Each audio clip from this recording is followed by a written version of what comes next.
Hi folks, it's Mr. Martin, and I want to talk about social commentary in art through an examination of George Tooker's 1956 painting, Government Bureau. To get a couple of things out of the way, Tooker was born in 1920 and died in 2011. He was a New Yorker born in Brooklyn. He attended the prestigious Art Students League of New York from 1943 to 1945. He was greatly influenced by his studies of all kinds of art through the ages and was particularly interested in Renaissance egg tempera painting, a method of painting which he adopted.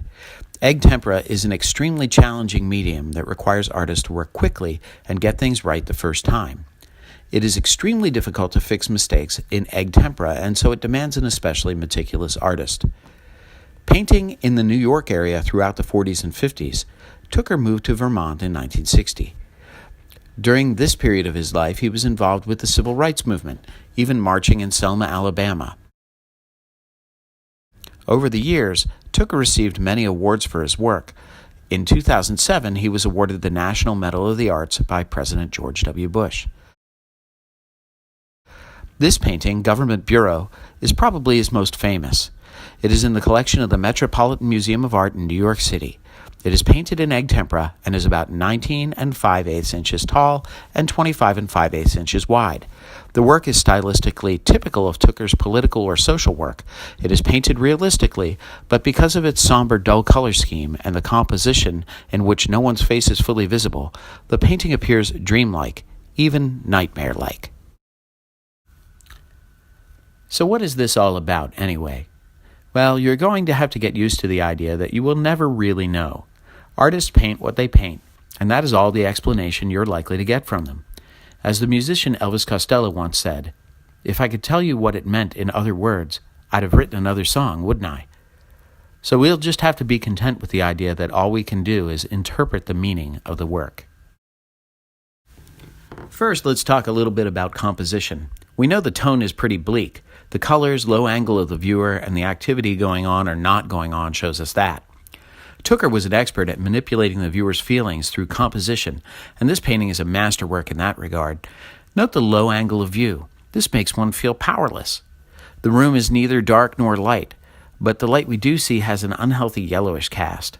Note that the light makes the white columns and ceiling appear yellow and dirty.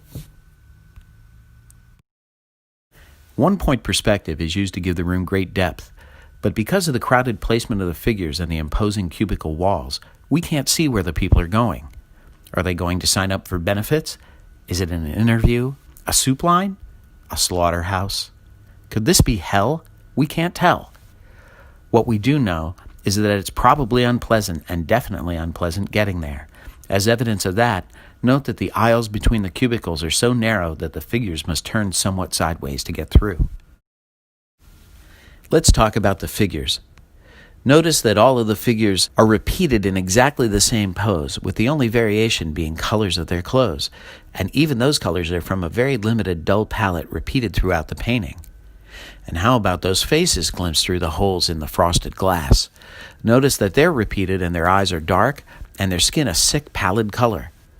Are they even people, or are they some monstrous creations like demons that live in those cubicles?